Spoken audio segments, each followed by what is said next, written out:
हरे कृष्णा, राधे राधे। किरण story channel में आपका फिर से एक बार स्वागत करते हैं। आप सभी का दिन शुभ और मंगलमय हो। आज हम इस वीडियो में सुनेंगे बृहस्पतिवार की व्रत कथा। कहते हैं कि बृहस्पतिवार का व्रत करने और व्रत कथा सुनने मात्र से ही भगवान श्री हरि सबकी मनोकामनाओं को सदैव पूर्ण करते हैं। तो आइए भगवान श्री हरि के चरणों का ध्यान करते हुए हम सुनते हैं बृहस्पतिवार की पावन व्रत कथा। इस कथा को सभी भक्तगण ध्यान पूर्वक सुने। कथा को आप बीच में ना छोड़ें। भारतवर्ष में एक प्रतापी और दानी राजा राज्य किया करता था। वह नित्य गरीबों और ब्राह्मणों की खूब सहायता करता था। यह बात उसकी रानी को बिल्कुल भी अच्छी नहीं लगती थी। वह न तो गरीबों को दान देती थी, न ही कभी भगवान का पूजन करती थी। और राजा जब दान दिया करते तो राजा को भी दान देने से वह सदैव मना किया करती। एक दिन राजा शिकार खेलने के लिए वन में गए हुए थे, तो रानी महल में अकेली थी। उसी समय भगवान बृहस्पति देव साधु भेष में राजा के महल में भिक्षा के लिए गए और भिक्षा मांगी, लेकिन रानी ने भिक्षा देने से इनकार कर दिया और कहा कि हे साधु महाराज, मैं तो इस दान पुण्य से बहुत तंग आ गई हूँ। मेरा पति सारा धन लुटाते रहते हैं। मेरी इच्छा तो यह है कि हमारा सारा धन नष्ट हो जाए, फिर ना रहेगा बांस, ना बजेगी बांसुरी। साधु ने कहा कि देवी, तुम तो बड़ी विचित्र हो। धन संतान तो सभी चाहते हैं, पुत्र और लक्ष्मी तो पापी के घर में भी होनी चाहिए। यदि तुम्हारे पास अधिक धन है तो भूखों को भोजन दे दो, प्यासों के लिए प्याऊ बनवा दो, मुसाफिरों के लिए धर्मशालाएं खुलवा दो। जो निर्धन अपनी कुंवारी कन्याओं का विवाह नहीं करवा सकते, तुम उनका विवाह ही करवा दो। ऐसे कितने काम हैं जिसके करने से तुम्हारा यश लोक परलोक में फैलेगा। परंतु रानी पर तो उपदेश का कोई प्रभाव ही नहीं पड़ा। वह बोली कि हे महाराज, आप मुझे ना समझाएं। मैं ऐसा धन नहीं चाहती जो मैं हर जगह बांटती फिरूं। साधु ने उत्तर दिया कि यदि तुम्हारी ऐसी ही इच्छा है तो तथास्तु। तुम ऐसा करना कि बृहस्पतिवार को घर लीपकर पीली मिट्टी से अपना सिर धोकर स्नान कर लेना, भट्टी चढ़ाकर कपड़े धो लेना। ऐसा करने से तुम्हारा सारा धन नष्ट हो जाएगा। इतना कहकर वह साधु महाराज तो वहां से आलोप हो गए। साधु के अनुसार कई बातों को पूरा करते हुए रानी को केवल 3 बृहस्पतिवार ही बीते थे कि उसकी समस्त धन संपत्ति नष्ट हो गई। भोजन के लिए अब राजा का परिवार तो तरसने लग गया। तब एक दिन राजा ने रानी से कहा कि हे रानी, तुम यहीं पर रहो, मैं दूसरे देश को जाता हूँ, क्योंकि यहाँ पर तो मुझे सभी लोग जानते हैं। इसीलिए मैं कोई छोटा कार्य तो यहाँ पर कर नहीं सकता। ऐसा कहकर राजा परदेश को चला गया। वहां वह जंगल से लकड़ियां काट कर लाता और शहर में बेचता। इस तरह वह अपना जीवन यापन करने लगा। इधर राजा के परदेश जाते ही रानी और दासी भी बड़े ही दुखी रहने लगे। एक बार जब रानी और दासी को 7 दिन तक बिना भोजन के रहना पड़ा, तो रानी ने अपनी दासी से कहा कि हे दासी, पास के ई नगर में मेरी बहन रहती है। वह बड़ी धनवान है। तू उसके पास जा और कुछ ले आ, ताकि थोड़ी बहुत गुजर बसर हो जाए। दासी रानी की बहन के पास गई। उस दिन गुरुवार का दिन था। रानी की बहन उस समय भगवान बृहस्पति देव की व्रत कथा सुन रही थी। दासी ने रानी की बहन को अपनी रानी का संदेश सुना दिया, लेकिन रानी की बड़ी बहन ने कोई उत्तर नहीं दिया। जब दासी को रानी की बहन से कोई उत्तर ही नहीं मिला, तो वह बड़ी दुखी हुई और उसे क्रोध भी आने लगा। दासी ने वापस आकर रानी को सारी बात बता दी। सुनकर रानी ने अपने ही भाग्य को कोसा। उधर रानी की बहन ने सोचा कि मेरी बहन की दासी आई थी, परंतु मैं उससे कुछ बोली नहीं, इससे वह बड़ी ही दुखी हुई होगी। कथा सुनकर और पूजन समाप्त करके वह अपनी बहन के घर आई और कहने लगी कि ये बहन, मैं बृहस्पतिवार का व्रत कर रही थी। तुम्हारी दासी मेरे घर पर आई थी, परंतु जब तक कथा होती है तब तक न तो बीच में उठते हैं न ही बोलते हैं, इसीलिए मैं कुछ नहीं बोली। कहो तुम्हारी दासी मेरे घर पर क्यों आई थी? रानी बोली कि बहन, मैं तुमसे क्या छुपाऊं, मेरे घर में खाने तक को अनाज नहीं। ऐसा कहते कहते रानी की आंखें भर आई। उसने दासी समेत पिछले 7 दिनों तक भूखे रहने की बात अपनी बहन को विस्तार पूर्वक सुना दी।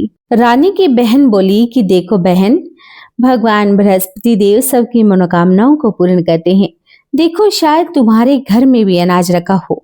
पहले तो रानी को विश्वास नहीं हुआ, पर बहन के आग्रह करने पर उसने अपनी दासी को अंदर भेजा तो सचमुच अनाज से भरा हुआ एक घड़ा मिल गया।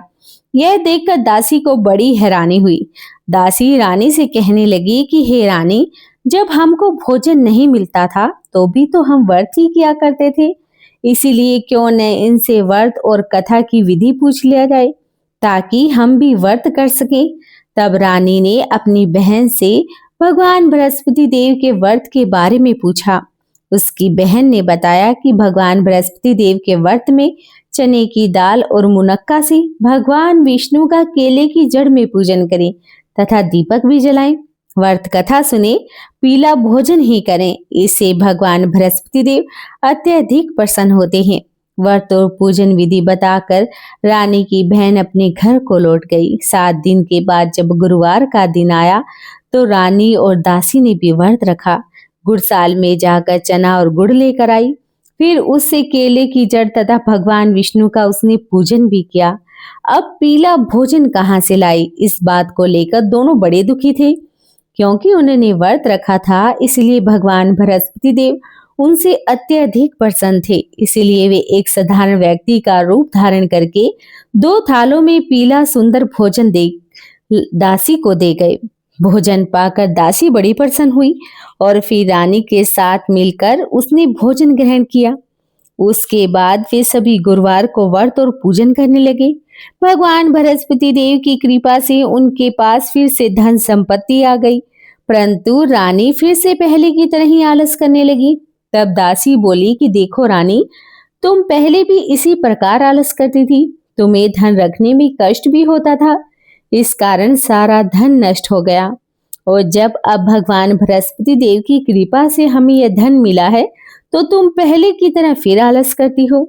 रानी को समझाते हुए दासी कहती है कि बड़ी मुसीबतों के बाद हमने यह धन पाया है, इसलिए हमें दान पुण्य करना चाहिए, भूखे मनुष्यों को भोजन करवाना चाहिए, धन को शुभ कार्यों में खर्च करना चाहिए, जिससे तुम्हारे कुल का यश बढ़ेगा, स्वर्ग की प्राप्ति होगी, पितृ प्रसन्न होंगे। दासी की बात मानकर रानी अपना धन शुभ कार्यों में खर्च करने लगी, जिससे पूरे नगर में उसका यश फैलने लगा। एक दिन राजा दुखी होकर जंगल में एक पेड़ के नीचे आसन जमा कर बैठा था। वह अपनी दशा को याद करके व्याकुल होने लगा। बृहस्पतिवार का दिन था। उसने देखा कि एक निर्जीवन वन में एक साधु महाराज प्रकट हुए हैं। वह साधु भेष में स्वयं भगवान बृहस्पति देवता ही थे। लकड़हारे के सामने आकर बोले कि हे लकड़हारे, इस सुनसान जंगल में तू चिंता मगन क्यों बैठा है? लकड़हारे ने हाथ जोड़कर प्रणाम किया और उत्तर दिया कि महात्मा जी, आप तो सब कुछ जानते हैं, मैं आपसे क्या ही कहूँ। यह कहकर वह रोने लगा और साधु को अपनी आत्मकथा भी सुना दी। महात्मा जी ने कहा कि तुम्हारी स्त्री ने बृहस्पतिवार के दिन भगवान बृहस्पति देव का निरादर किया था, जिससे रुष्ट होकर उन्होंने तुम्हारी यह दशा कर दी। अब तुम चिंता मत करो और मेरे कहने पर चलो तो तुम्हारे सारे कष्ट दूर हो जाएंगे और भगवान पहले से भी अधिक धन संपत्ति देंगे। तुम बृहस्पतिवार के दिन कथा किया करो, 2 पैसे के चना मुनक्का लाकर उनका प्रसाद बनाओ, शुद्ध जल के लोटे में शक्कर मिलाकर अमृत तैयार करो। कथा के पश्चात अपने सारे परिवार और सुनने वाले प्रेमियों में अमृत व प्रसाद बांटकर खुद भी ग्रहण करो। ऐसा करने से भगवान तुम्हारी सभी मनोकामनाओं को पूर्ण करेंगे।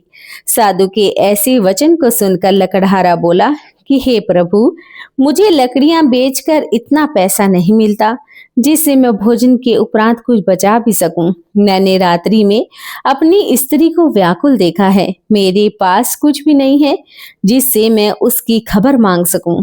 साधु ने कहा कि हे लकड़हारे, तुम किसी भी बात की चिंता मत करो। बृहस्पतिवार के दिन तुम रोजाना की तरह लकड़ियां लेकर शहर को जाओ।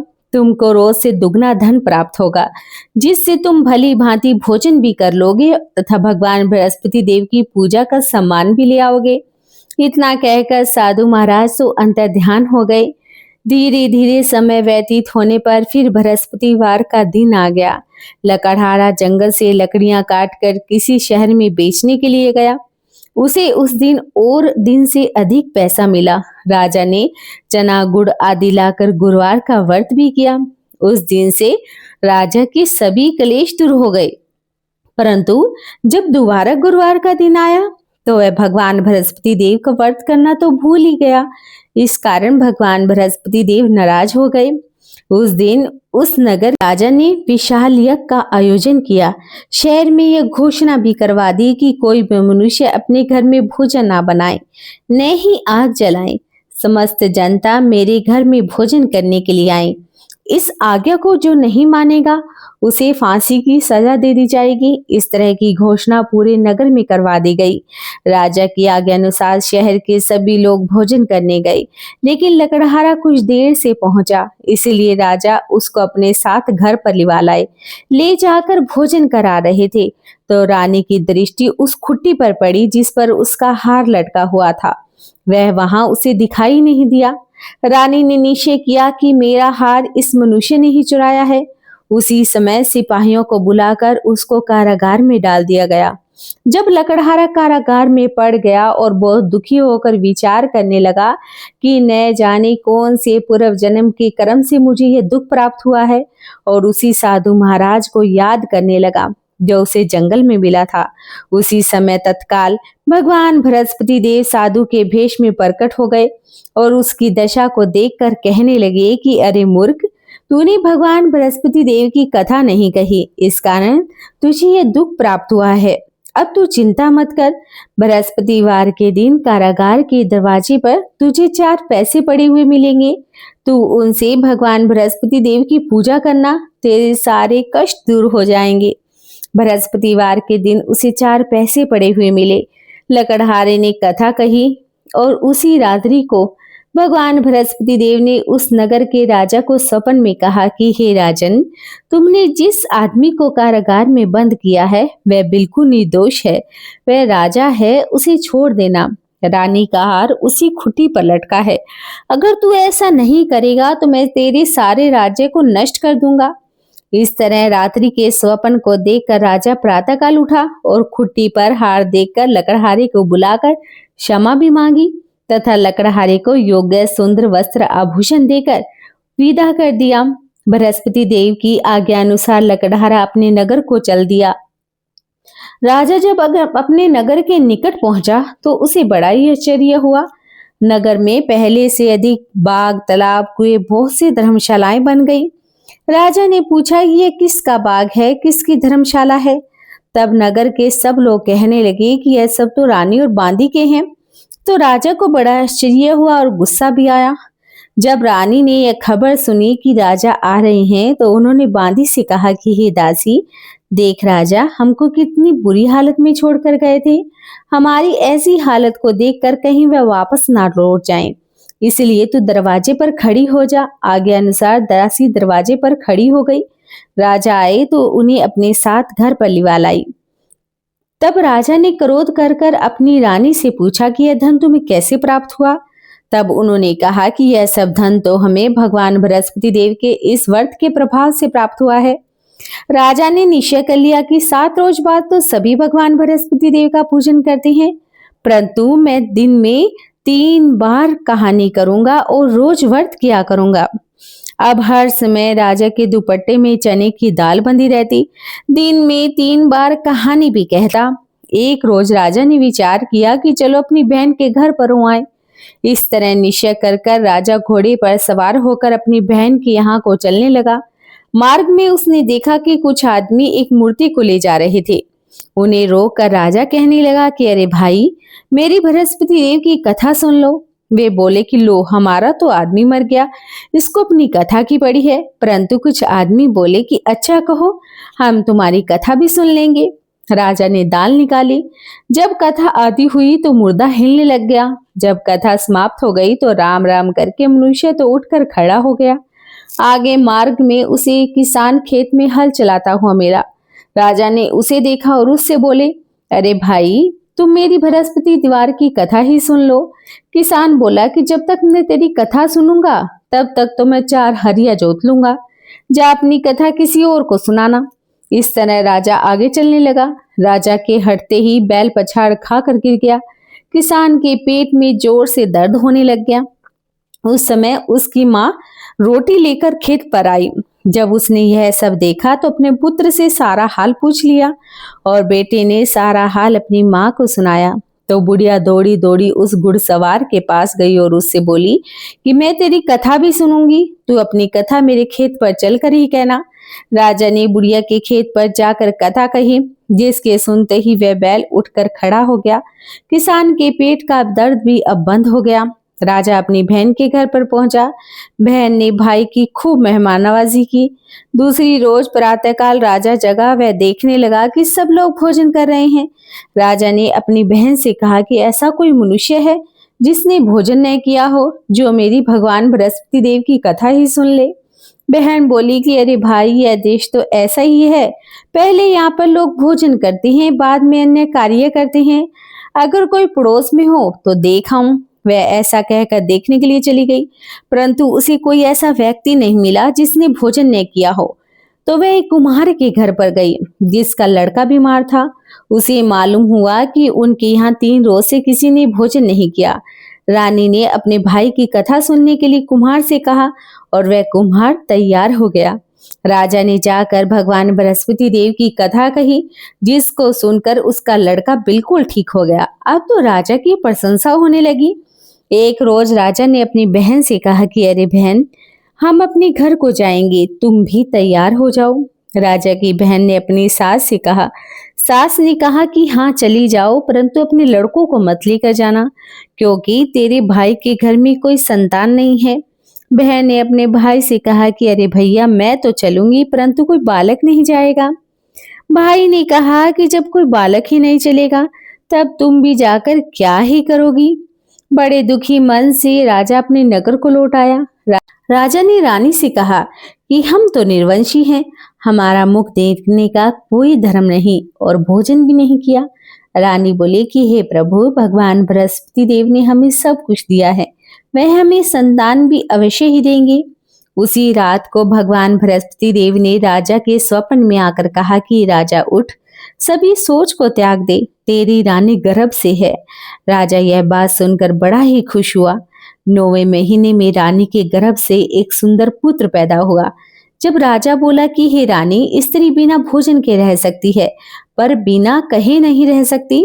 जब मेरी बहन आए तो तुम मुझसे कुछ मत कहना। रानी ने सुनकर हाँ कर दी। जब राजा की बहन ने एक शुभ समाचार सुना तो वह बड़ी खुश हुई और बधाई लेकर अपने भाई के घर पर आ गई। तभी रानी ने कहा कि घोड़ा चढ़कर तो आई नहीं, गधा चढ़ी आई। राजा की बहन बोली कि भाभी, मैं इस प्रकार ना कहती तो तुम्हें संतान कैसे मिलती। भगवान बृहस्पति देव तो ऐसे ही हैं, जैसी जिसके मन में मनोकामनाएं होती हैं सभी को पूर्ण करते हैं। जो सद्भावना पूर्वक भगवान बृहस्पति देव का व्रत करता है, व्रत कथा पढ़ता है, सुनता है, दूसरों को सुनाता है, भगवान बृहस्पति देव उसकी सभी मनोकामनाओं को सदैव पूर्ण करते हैं। भगवान बृहस्पति देव उसकी सदैव रक्षा करते हैं। संसार में जो मनुष्य सद्भावना से भगवान जी का पूजन और व्रत सच्चे हृदय से करता है तो उनकी सभी मनोकामनाएं पूर्ण होती हैं। जैसी सच्ची भावना से रानी और राजा ने उनकी कथा का गुणगान किया तो उनकी सभी इच्छाएं भगवान बृहस्पति देव ने पूर्ण करी। इसीलिए कथा पूर्ण सुनने के बाद ही प्रसाद लेकर जाना चाहिए। हृदय से उनका मनन करते हुए जयकारा भी बोलना चाहिए। तो बोलिए भगवान बृहस्पति देव की जय हो, बोलिए भगवान विष्णु की जय हो। जो पूरे भक्ति भाव के साथ, पूरी मनोकामनाओं के साथ भगवान बृहस्पति देव का पूजन करता है, उनकी सभी इच्छाओं को भगवान सदैव पूर्ण करते हैं। जो सद्भावना पूर्वक भगवान बृहस्पति देव की कथा का रसपान करता है, भगवान श्री हरि उनकी समस्त मनोकामनाओं को सदैव पूर्ण करते हैं। तो एक बार फिर से बोलिए भगवान बृहस्पति देव की जय हो। अगर आपको हमारे इस YouTube चैनल की ये कथा पसंद आई हो तो आप चैनल को सब्सक्राइब करना बिल्कुल भी ना भूलें। वीडियो को लाइक और शेयर जरूर करें ताकि इस कथा का रसपान और भी व्यक्ति कर सके। एक बार कमेंट में जरूर लिखिएगा, जय हो भगवान बृहस्पति देव की। भगवान बृहस्पति देव आपकी समस्त मनोकामनाओं को सदैव पूर्ण करे, आपका जीवन सदैव सुखमय बना रहे, इसी मंगल कामना के साथ आज के वीडियो को समाप्त करते हैं। हरे कृष्णा, राधे राधे।